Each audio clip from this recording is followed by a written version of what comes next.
não parar, não precipitar e não retroceder. Então dizer para esse cara, sabe quando nós vamos parar? Nunca.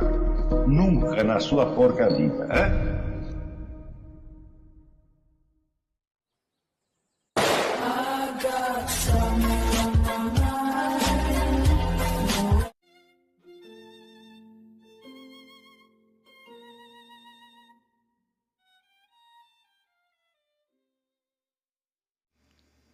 E aí pessoal, tranquilo? Então vem aqui antes do vídeo começar, pedir para vocês se inscreverem, quem não for inscrito, compartilhar, curtir, comentar. Quem puder seja membro do canal, que isso ajuda bastante. Tem também o link do Apoia-se. Quem puder ajudar nosso canal e apoiar financeiramente vai ser muito bem-vindo. Mas o mais importante é transmitir o conteúdo e os conhecimentos do professor Olavo de Carvalho para mais e mais brasileiros. Então compartilhe e ajude aí nossa causa. Muito obrigado a todos os membros, apoiadores do canal. Fico muito feliz. Tenho certeza que a gente está no caminho certo. Então fiquem com o vídeo e até mais. Valeu! Isso aí mostra que se você estiver firmemente disposto a ser quem você quer ser, e se você não ficar contando sempre com circunstâncias favoráveis, mas você aceitar de bom coração as circunstâncias desfavoráveis e tentar sempre integrá-las, negociar com elas, não brigar, entendeu? Não forçar, mas negociando com elas e integrando, entendeu? Você acaba absorvendo todos esses elementos, né? Aí existe uma terceira frase que serviu também de inspiração para este exercício, que é a do Ortega y Gasset, né, que ele dizia que a reabsorção da circunstância é o destino concreto do ser humano. Preste bem atenção. A reabsorção da circunstância. Quer dizer, tem a famosa regra dele, né? Eu sou eu e minha circunstância, né? Quer dizer, eu só escolho uma parte do que eu sou, a outra parte eu recebo de fora. Eu recebo, por exemplo, da minha hereditariedade. Ninguém conhece todos os seus antepassados. Mesmo que você tenha uma árvore genealógica que vai até a Idade Média, né? Eu tinha um amigo suíço que ele tinha uma árvore genealógica que ia até, sei lá, o ano 800, né? O Willy Wirth, então era um suíço. E daí eu perguntei, Willy, mas você é família nobre? O que era? Eu disse, não, a gente era uma família de ferreiros, bicicleteiros, né? A gente trabalhava consertando bicicleta, né? Então, mas esta família de ferreiros tinha continuidade. Mas mesmo assim, eu digo, bom, mas você tem apenas o nome, a data de nascimento dos caras, você não tem a biografia de cada um, você não conheceu, você não é capaz de imaginar concretamente isso, né? Você precisaria, para ter uma clareza quanto a isso, precisaria ter uma ficha médica de todos os seus antepassados, o que é impossível, né? Então você não sabe quais são as tendências hereditárias com as quais você nasceu. Essas tendências hereditárias, portanto, elas não fazem parte, vamos dizer, propriamente da sua personalidade, embora façam parte, vamos dizer, do seu ser. Algumas delas são elementos estranhos que estão dentro de você. Não é isso? Esses elementos estranhos, então, e aí tem uma outra frase que inspirou este exercício, é a frase do Zonde, que diz que as figuras dos nossos antepassados, né, pesam diante de nós, exigindo que nós repitamos os seus destinos. Quer dizer, como se não quisessem morrer, né? Eles querem que a gente viva de novo o mesmo destino que foi deles, por pior que tenha sido esse destino. Aliás, quanto pior ele foi, mais eles vão forçar para que você se torne igual a eles. Então tem uma galeria de personagens, tá certo? Sugerindo sutilmente comportamentos para você. Faça isso, faça aquilo outro. Você não, se você os visse, né, como figuras, vamos dizer, fisicamente identificáveis, e os ouvisse falando, você poderia fazer uma escolha, mas não é assim que eles aparecem. Eles aparecem dentro de você como se fosse sua própria voz, como se fosse a sua própria vontade, e você se deixa enganar por elas. É só com o tempo que você vai percebendo que existem, e você mesmo quer coisas contraditórias, não é isso? Quer muitas coisas diferentes, quer coisas contraditórias. E aí você vai percebendo que esses elementos são antagônicos. Eles são antagônicos, mas eles são o seu material, são o que você tem, são aquilo com que você nasceu, são o equipamento que você tem. E você vai ter que fazer um arranjo. Note bem, eu não estou falando da circunstância externa que você vai se encontrar durante a vida, estou falando daquilo que já vem com você. Já vem com você, faz parte é a sua herança, mas não é você.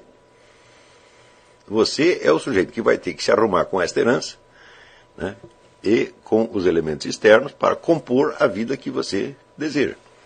Não é isso?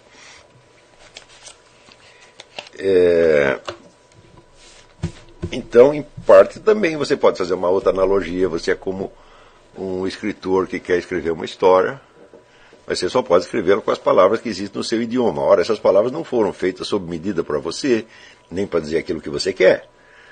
Não é isso? As palavras são as mesmas para todo mundo, o vocabulário é o mesmo para todo mundo. Então você tem um vocabulário anônimo, coletivo, que você vai ter que, né, manejar, adaptar, tá certo? Até você conseguir dizer aquilo que você quer e não aquilo que o automatismo do idioma lhe impõe. Daqui a pouco voltaremos a esse tema, tá certo?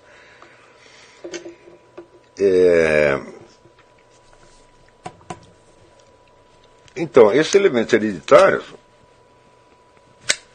embora eles venham com você,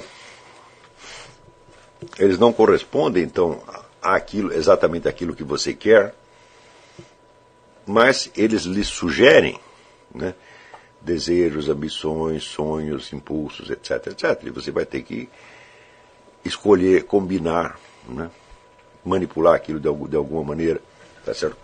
Como um arquiteto que reúne vários materiais heterogêneos para fazer construir uma casa, com a diferença que, no caso, os materiais não ficam simplesmente empilhados, como se fossem tijolos, telhas, ripas, vigas, etc, etc, mas esses materiais falam, eles agem, eles têm uma vontade própria, por assim dizer.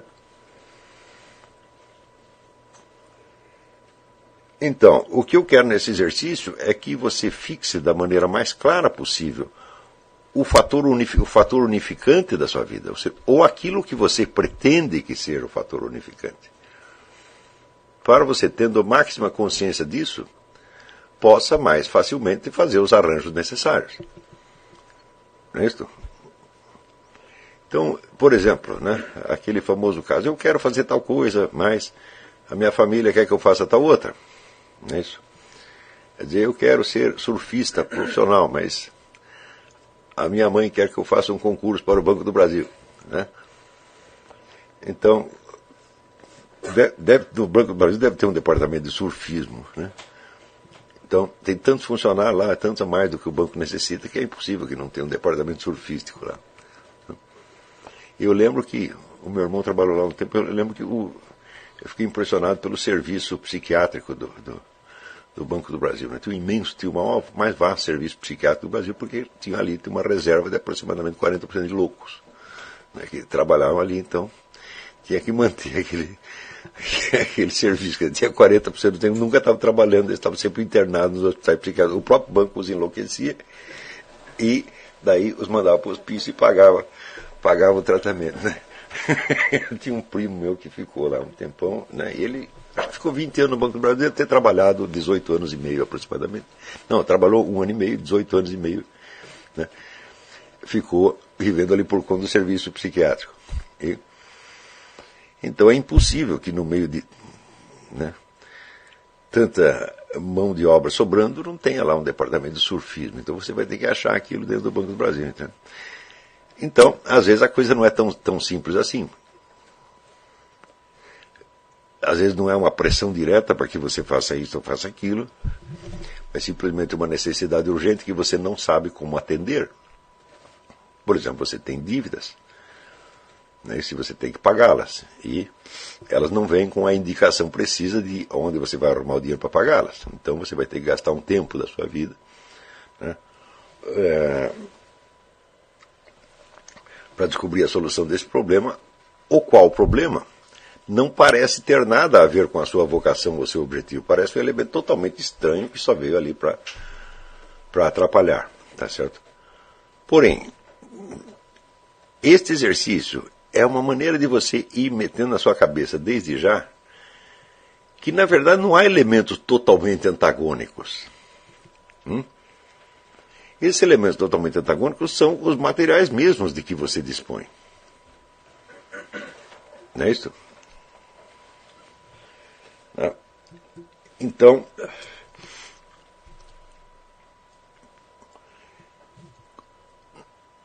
na Bíblia você encontra este exemplo. Quem diria que Jesus Cristo ia realizar a sua vocação precisamente através dos indivíduos que o mataram?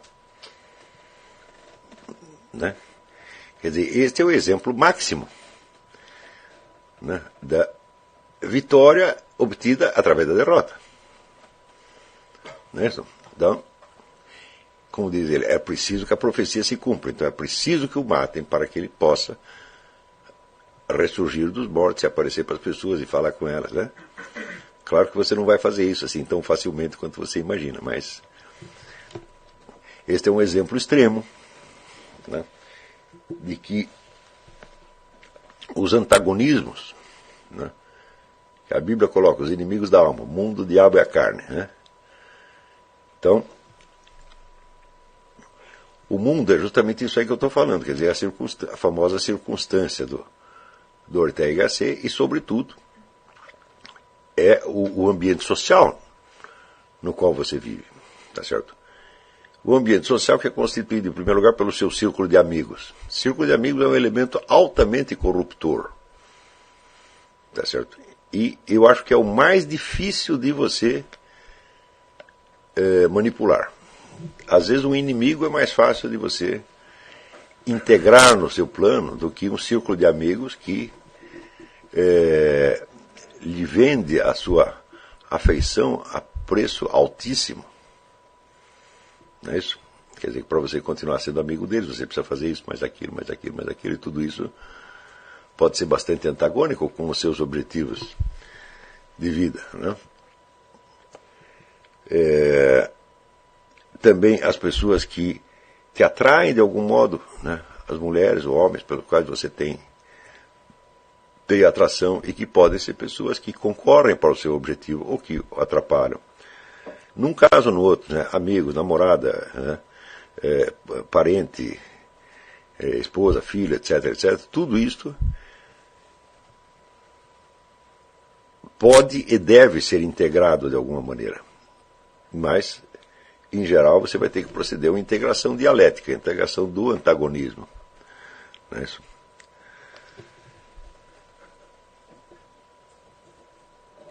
O fato de que o ser humano, até com bastante frequência, consiga perseverar nos seus objetivos de tornar-se quem ele quer ser no meio de tantos elementos, vamos dizer, opostos, antagônicos ou heterogêneos, nos mostra por que Goethe disse a seguinte coisa, que também é outra frase. Esse exercício se baseia numa série de frases, em que ele dizia que a maior das delícias que o ser humano experimenta é a personalidade. Quer dizer, você continuar sendo quem você queria ser no meio de tantos elementos que te convidavam a ser outra coisa. Então, esse exercício é somente o começo. Tá certo? Pode ser o começo da sua verdadeira vocação, e por isso mesmo ele tem que ser feito com muita seriedade.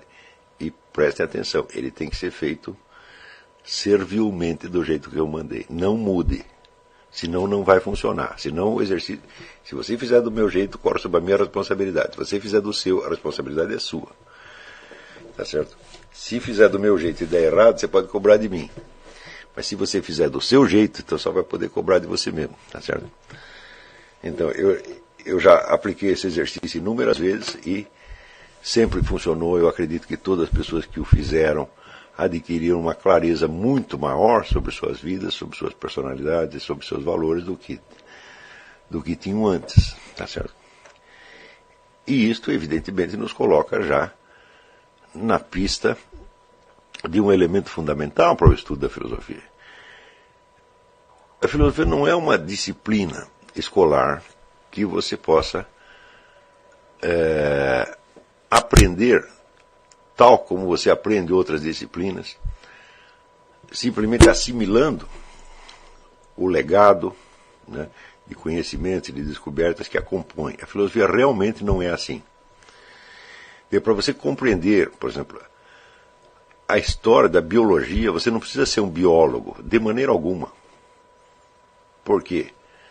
As investigações e as conclusões que a biologia realizou, que os biólogos realizaram ao longo do tempo, compõem um estado de coisas na ciência atual que pode ser assimilado por mera informação. Você não precisa praticar a biologia para entender aquelas coisas. Não é isso? Mas no caso da filosofia realmente não é assim.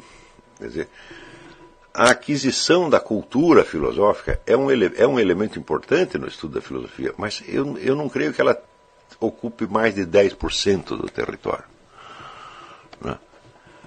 A transformação da filosofia numa disciplina acadêmica foi uma coisa que, em parte, ajudou, em algumas épocas da história, ajudou, foi bastante útil.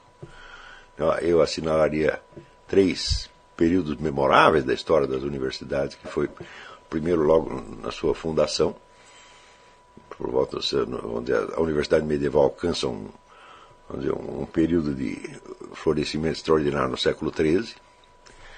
Depois você vê um outro episódio semelhante no tempo do idealismo alemão, quer dizer, entre o fim do século XVIII e as primeiras décadas do século XIX, onde até mais ou menos, até a morte de Schelling, digamos, né?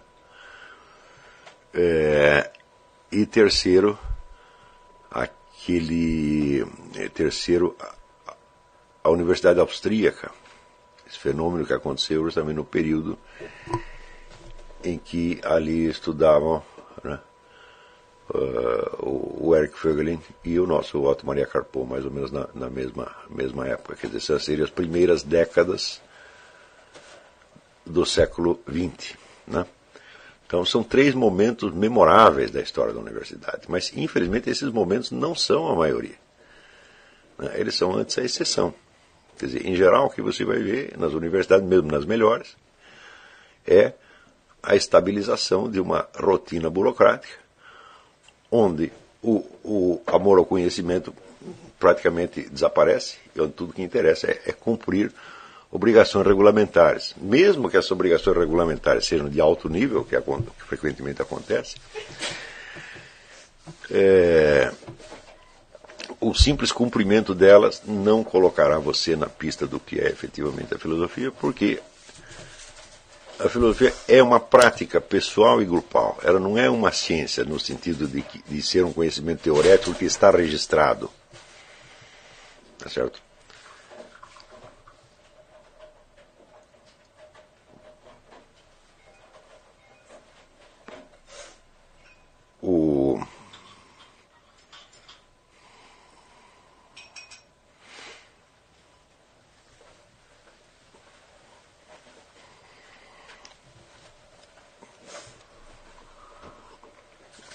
A filosofia, ao mesmo tempo, é uma tradição e uma prática pela qual essa tradição é continuamente recuperada, restaurada, tá certo?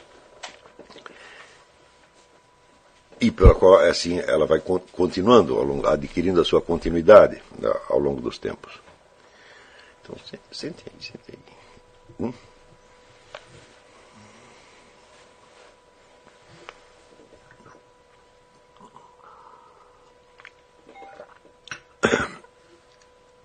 Então, o ensino da filosofia consiste em inserir você nessa tradição e nessa prática. Ele não consiste em lhe transmitir certos conhecimentos. A transmissão de conhecimentos, ela está ali e é absolutamente indispensável, mas ela asseguro para vocês, ela é apenas 10% do trabalho. Né? A essência do ensino da filosofia é a intensificação do seu trabalho de apropriação de si mesmo como portador de conhecimento.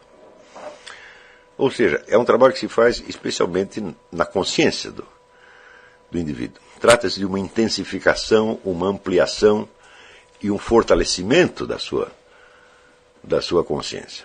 Tá certo? E por isso mesmo que esse tipo de exercício é extremamente importante, porque ele vai te confrontar com a realidade da sua vida.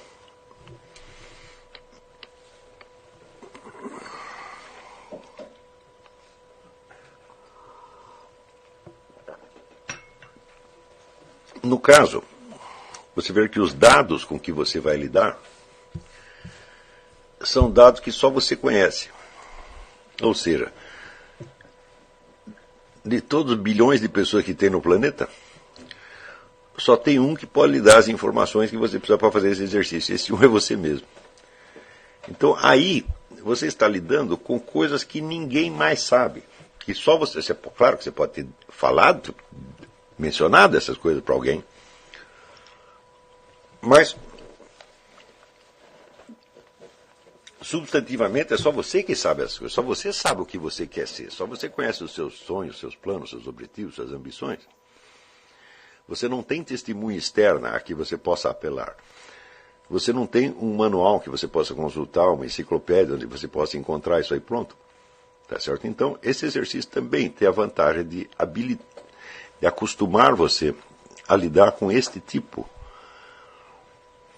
de informações que são de natureza estritamente pessoal. Ora,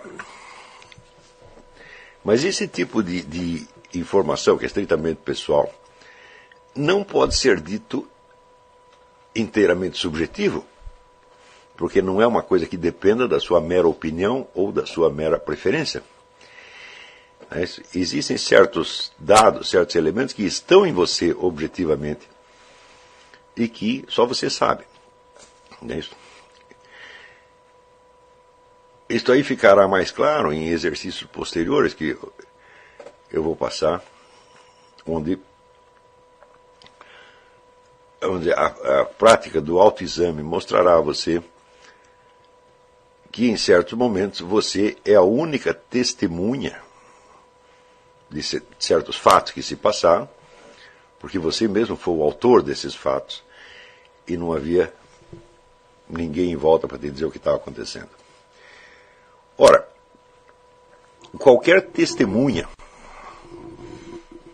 né, de um fato é ela própria a portadora dos motivos de certeza de que este fato aconteceu. Suponha que você está na rua e você viu um sujeito matando o outro. Era 3 horas da manhã, estava escuro, não tinha mais ninguém ali e só você viu aquilo.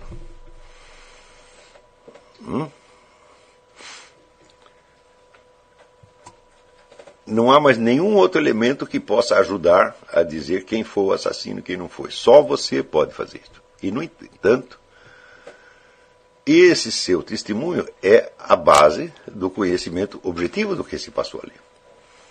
Então, você não vamos confundir este conhecimento individual solitário com o subjetivo.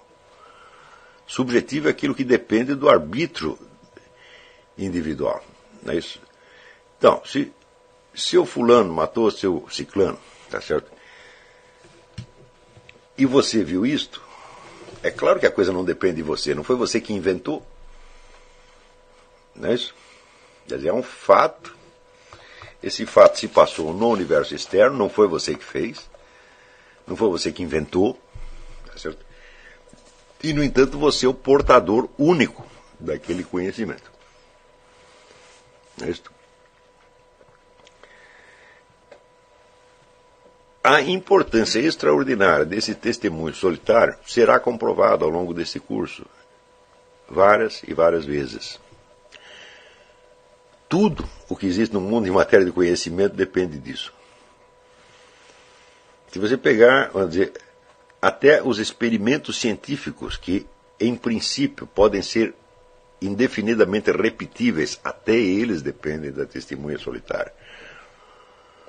Por quê? Porque esses experimentos terão que ser repetidos por pessoas e cada pessoa terá que assisti-los por si mesma.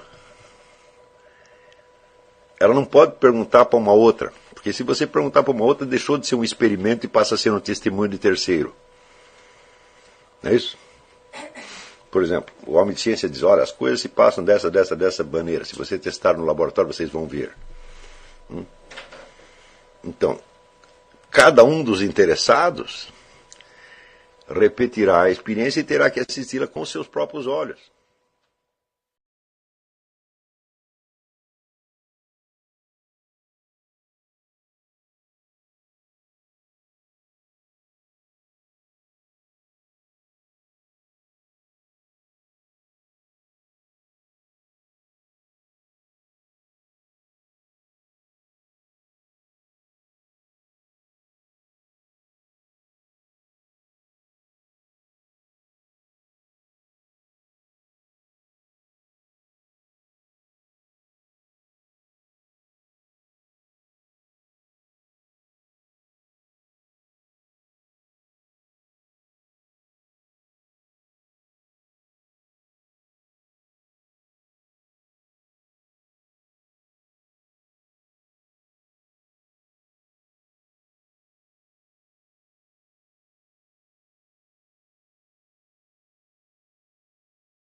Chegamos a mais um final de uma aula, de um vídeo. Espero que tenham gostado.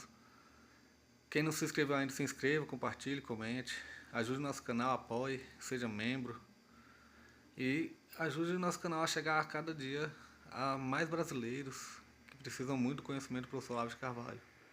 Então é isso aí, fique com Deus, até o próximo. Valeu! Então é isso aí, pessoal. Que é o nosso canal.